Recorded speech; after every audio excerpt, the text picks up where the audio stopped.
$500,000. You've either just reached it or you're close enough that videos like this one are showing up in your feed. And here's what nobody tells you. The financial world just quietly reclassified you without sending a notification. That threshold doesn't just change a number on your balance sheet. It changes who's paying attention to you, which rules now apply to your situation, and most critically, which risks have suddenly become relevant that simply weren't worth worrying about before. Before you pop the champagne, there are four specific dynamics that activate the moment that number flips over, and one of them has already dismantled the retirements of people who had more than twice what you currently have. Let me tell you what's actually happening beneath the surface. Most retirement content treats $500,000 like a destination. Contribute consistently. Max your accounts. Hit the number. Walk off into the sunset.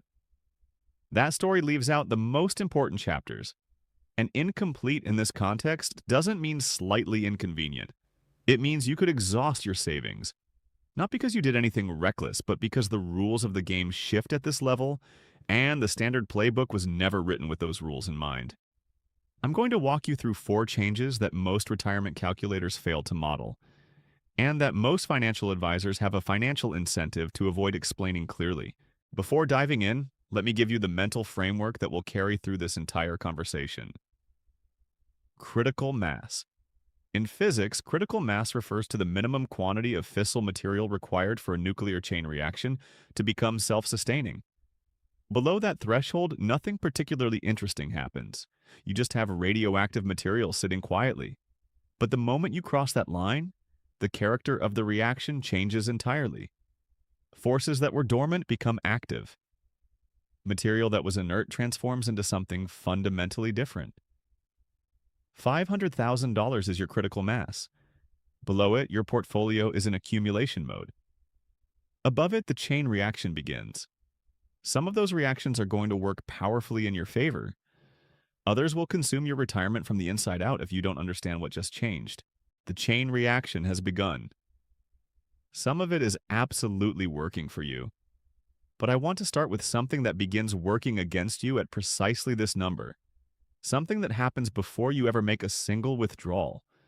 There's a reason the financial services industry uses the term high net worth individual with a cutoff somewhere between $250,000 and $500,000.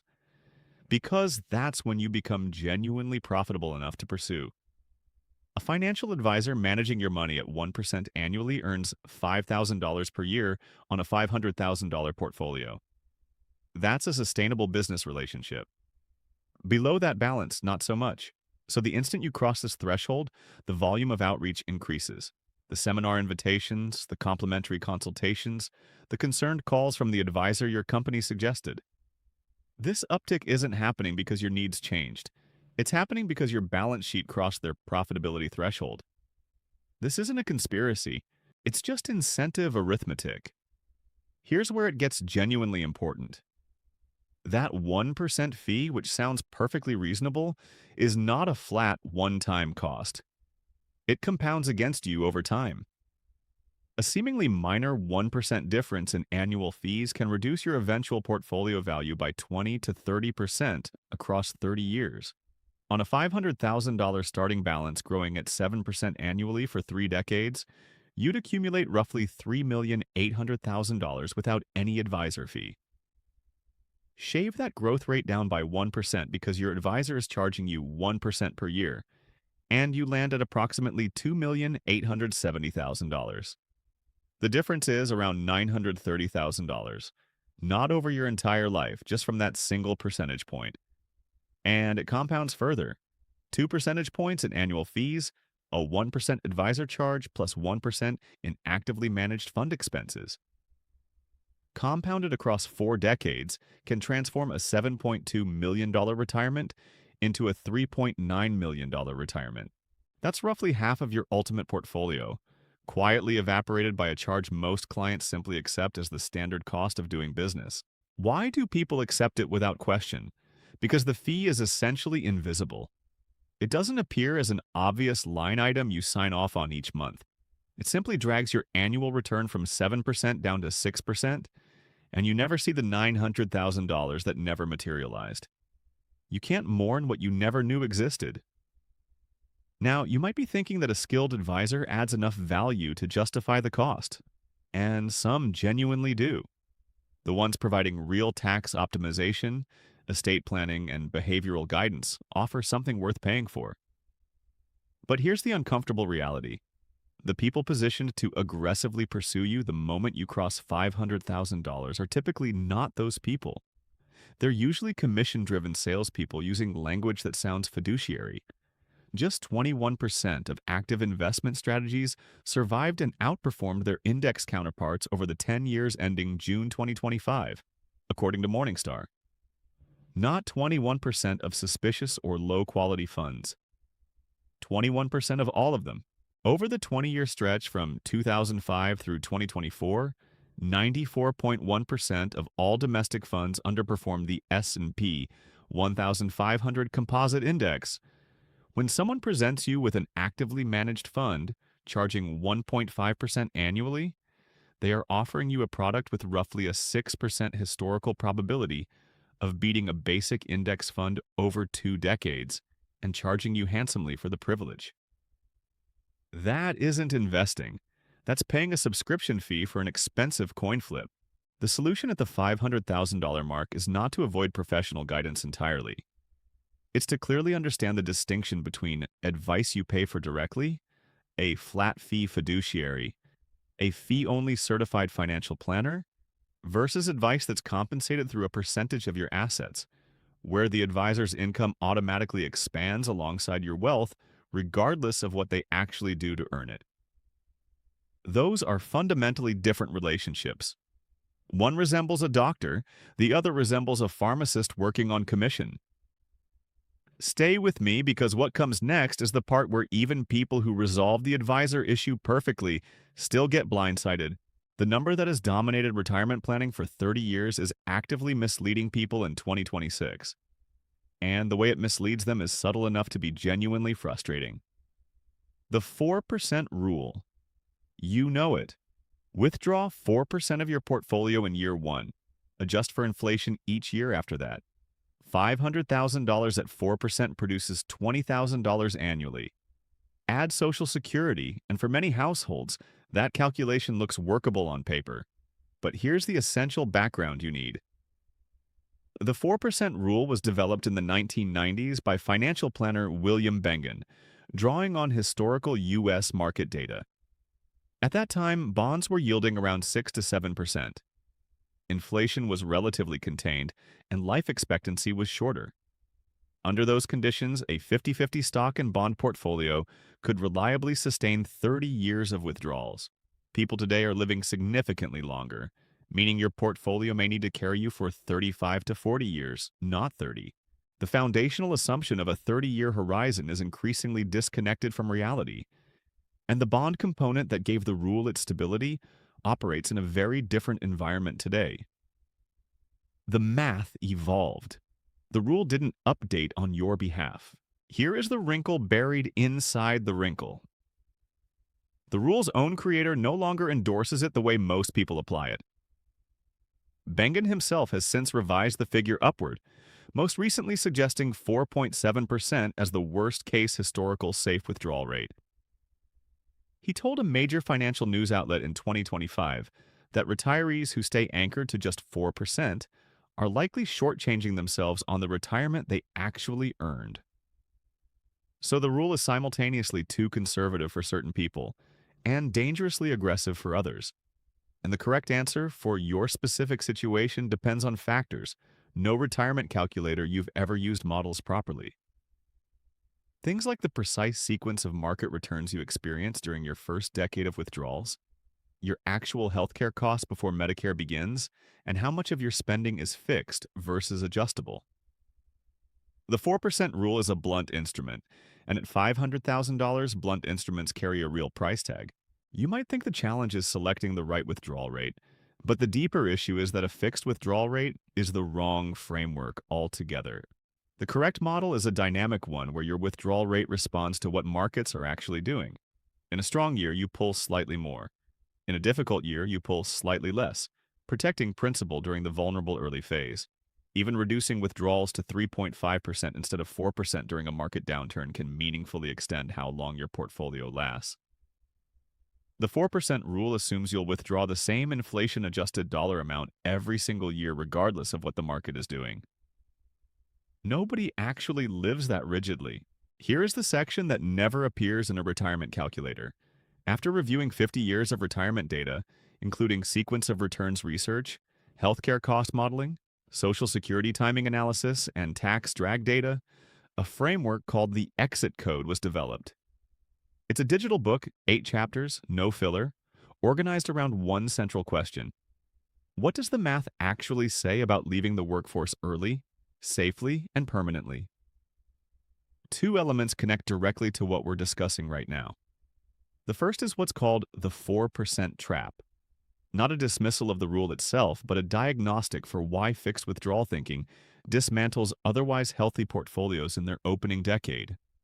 A dynamic withdrawal method built around 50 years of market data replaces the static 4% with a logic-based range. The second is something called the lazy portfolio, a construction that has historically outperformed the average active trader across any 30-year window in the dataset.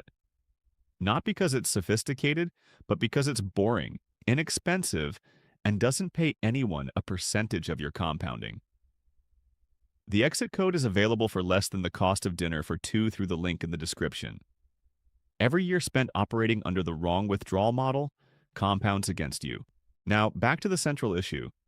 Here's something most retirement planning guidance handles poorly. What happens between the day you stop working and the day Medicare coverage begins? This is not a minor inconvenience. It's a 5-figure annual problem that arrives precisely when your savings are most exposed. Medicare starts at 65. Most people who retire with $500,000 and run the numbers honestly are targeting somewhere between 58 and 65 as their exit window. The gap between leaving work and Medicare eligibility is what you might call the insurance ambush. And in 2026, that ambush got considerably more expensive.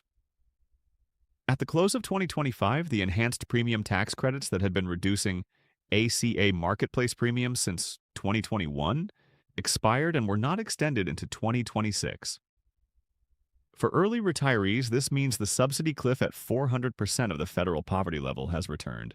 Anyone earning above roughly $62,600 as a single individual in 2026 pays the full unsubsidized price for marketplace coverage, which can exceed $1,500 per month at age 62 in certain regions. Think about what that means for a moment. If you have $500,000 invested and you're drawing from it to cover living expenses, your income likely sits above that subsidy threshold, which means you're paying the full unsubsidized premium for health coverage. At $1,500 per month, that's $18,000 per year before a single deductible, copayment, or prescription. Paying somewhere between $12,000 and $13,000 annually in premiums per person can consume a substantial portion of retirement income, particularly for households depending on portfolio withdrawals. And that's before we look at the longer arc. According to Fidelity Investments' 2025 retiree healthcare cost estimate, the average 65-year-old who retired in 2025 will spend an average of $172,500 on healthcare and medical expenses over the course of retirement, and that figure excludes long-term care, which can range from roughly $50,000 per year for home-based care to more than $110,000 annually for nursing facility care. Consider someone a careful and disciplined saver who retired at 62 with $600,000 invested. He felt confident. He had modeled his spending, settled on a reasonable withdrawal rate, and approached retirement with genuine optimism. What his spreadsheet was missing was a line called insurance before Medicare.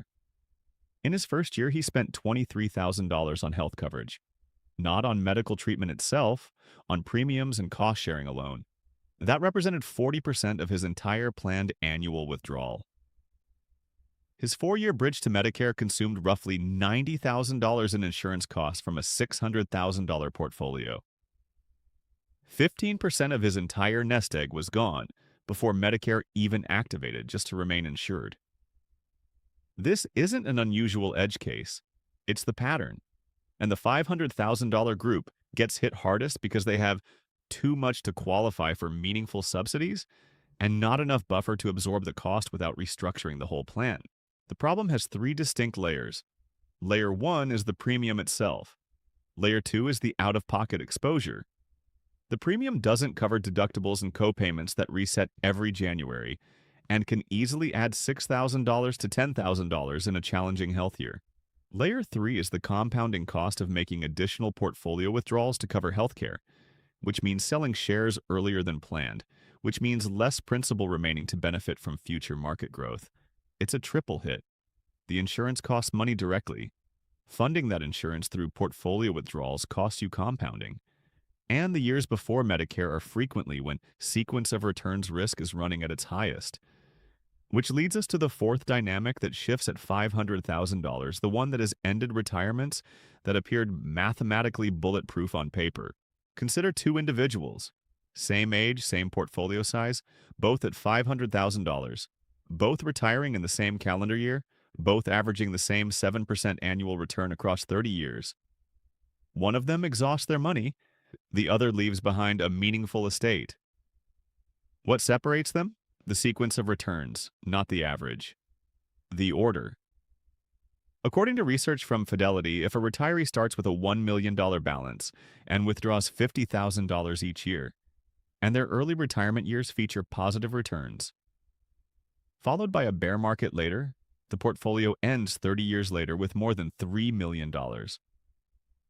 If the pattern reverses with negative returns arriving early and a bull market following, that same portfolio is depleted in 27 years.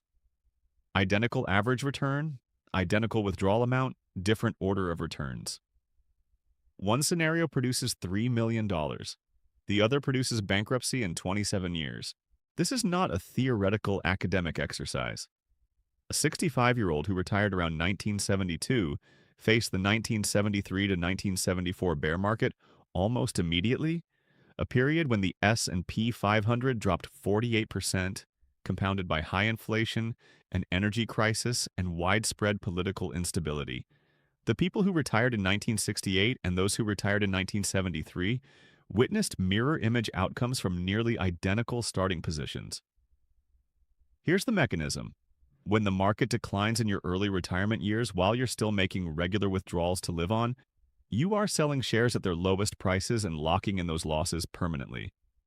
The portfolio cannot recover the way it would during the accumulation phase because you're extracting capital while prices are depressed. Even when long-term average returns are favorable, early losses compound the damage because each withdrawal locks in those declines, leaving less capital available to participate in the eventual recovery. This is why financial researchers refer to the first decade of retirement as the critical window. The correlation between real portfolio returns and safe withdrawal rates peaks during those early years. Your $500,000 portfolio is large enough to matter significantly, and not yet large enough to absorb a severe early sequence of negative returns without inflicting serious structural damage to your long-term plan. And here's what most people miss entirely. You cannot predict the sequence. You cannot time your way around it. Retiring 6 months earlier or later might be the difference between catching a magnificent bull market or walking directly into a devastating crash. And you won't know which it was until 5 years have already passed. Retirement timing involves a meaningful element of luck. Stepping out of the workforce on the eve of a powerful bull market versus just before a prolonged crash can produce wildly divergent futures for two people whose plans look completely identical on paper. But you can design the architecture of your portfolio to absorb the randomness you cannot control. The answer isn't predicting markets. It's building a withdrawal structure that doesn't force you to sell equities during a downturn. Cash buffers, bucket strategies, dynamic withdrawal adjustments. These aren't complicated exotic instruments. They're simply the engineering that insulates you from outcomes you can't prevent. There is, worth noting, one government income stream that sequence of returns cannot touch: Social Security. The benefit doesn't shrink during a bear market. It doesn't lose principal. It's indexed to inflation through annual cost of living adjustments. And the majority of people are leaving enormous sums of it uncollected. Retired workers born in 1960 or later can increase their monthly benefit by 77%, simply by claiming Social Security at age 70 rather than 62. 77%. That is not a rounding difference. The average 70-year-old retired worker receives $2,188 per month in Social Security benefits. The average 62-year-old retired worker receives $1,377 per month. That's $811 per month, multiplied by 12, multiplied by however many years you live beyond your break-even point. The compounding value of delaying Social Security is one of the most reliable, risk-free financial decisions available to you. And yet last year, more than 20% of newly awarded retired workers claimed at the earliest possible age of 62, locking in the smallest possible benefit, while fewer than 10% waited until 70. The people delaying to 70 are using their portfolio to fund the gap. They're drawing down their savings slightly faster in their early 60s, while allowing Social Security to continue growing. They're exchanging a temporary increase in portfolio withdrawals for a permanent inflation-adjusted income boost that no market downturn can reduce. That is a deliberate strategy, not a gamble. And almost nobody executes it. Now let me walk you through a realistic picture of how all of this plays out together in a single scenario. Not a hypothetical high earner, a genuinely representative situation. Meet Marcus. He's 47 years old, works in project management, and earns around $110,000 annually. He has just reached $500,000 across his 401k and Roth IRA combined. No pension, paid-off vehicle, approximately 3 years of expenses sitting in liquid savings. He wants to retire at 62. Marcus runs his numbers. At a 4% withdrawal rate on $500,000, he receives $20,000 per year from his portfolio. Social Security at 62 would add roughly $14,000 annually based on his earnings history. Combined, that's $34,000 per year. His target spending is around $58,000. On paper, he's short $24,000 annually, so he needs to grow the portfolio further. 15 years of growth at 7% annually with ongoing contributions of $15,000 per year takes Marcus's $500,000 to roughly $2 million by age 62. At 4%, that's $80,000 annually plus Social Security. The math begins to work, except Marcus hasn't accounted for the four dynamics we just covered. Number one, if he begins working with a 1% assets under management advisor at age 47, that fee reduces his effective growth rate from 7% to roughly 6%.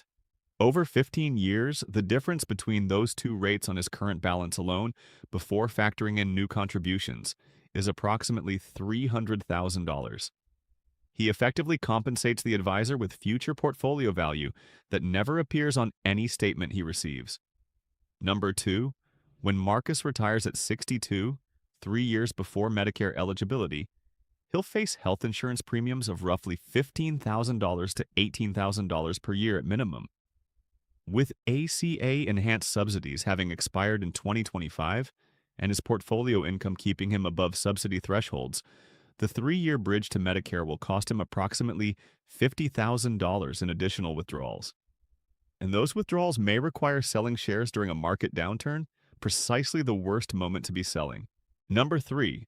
If the market drops 25% in Marcus's first 2 years of retirement, entirely within normal historical behavior, and he continues withdrawing to fund his lifestyle, his portfolio's recovery math changes permanently. That same $2 million portfolio, hit by an early bear market while withdrawals continue, may only sustain 25 years of distributions instead of 35. Number 4. By claiming Social Security at 62 instead of waiting until 70, Marcus permanently locks in a monthly benefit that is roughly 70% of what he would have received at full retirement age and approximately 45% of what he would collect at 70. That reduction isn't temporary.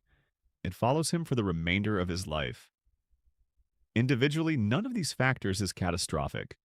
Together, they interact and compound. And the typical advisor charging 1% of his assets is not structured to model all of them simultaneously in a way that might lead Marcus toward self-directed index investing. Let's run the Social Security calculation specifically.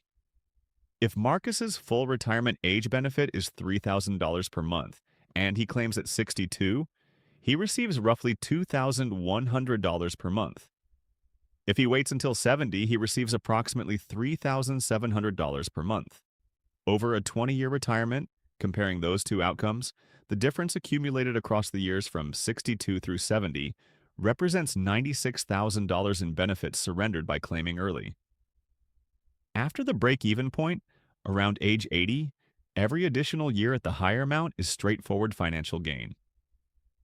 If Marcus lives to 87, which the Social Security Administration considers statistically reasonable for a 62-year-old man today, the delayed claiming approach generates approximately $170,000 more in lifetime benefits. Tax-advantaged, inflation-adjusted, sequence of returns-proof income. The irony is that people who claim early typically do so because they're anxious about depleting their portfolio. The Social Security Bridge strategy inverts that logic. Use somewhat more portfolio capital between ages 63 and 70 to cover living expenses precisely so you don't lock yourself into a permanently reduced monthly benefit. You're exchanging a temporary increase in portfolio drawdown for a permanent income boost that outlasts any market cycle. And here is what that means for sequence risk specifically. A larger guaranteed Social Security payment means you require smaller portfolio withdrawals to sustain your lifestyle in later years. Smaller withdrawals during a potential bad sequence period means you're forced to sell fewer shares at depressed prices. The Social Security delay strategy is, among its many benefits, a hedge against sequence of returns risk. That's the part most people never connect. 3 concrete actions to take right now, whether you're already at $500,000 or still building toward it. First, audit every fee you're currently paying. Not just your advisor's percentage, but the underlying fund expense ratios as well.